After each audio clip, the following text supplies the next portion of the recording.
Breaking చూస్తున్నాం. అమెరికాపై China biowar కి దిగింది. వైరస్ తో అటాక్ చేస్తోంది. బ్యాక్టీరియా, ఫంగస్ వదులుతోంది. అంటే అమెరికా అవును అనే గట్టిగా సమాధానం చెప్తోంది.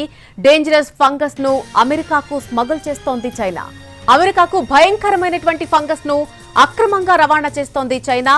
ఇలా రవాణా చేస్తున్నటువంటి చైనా జాతీయుడిని FBI అరెస్ట్ చేసింది.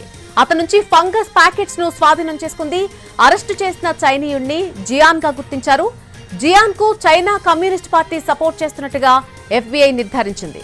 అంతేకాకుండా జియాన్ కు చైనా ప్రభుత్వం నుంచి ఫండ్స్ అందుతున్నాయని FBI గుర్తించింది. ఫంగస్ ను స్మగుల్ చేస్తున్న చైనా జాతీయుడిని అరెస్ట్ చేసిన విషయాన్ని FBI డైరెక్టర్ నిర్ధారించారు.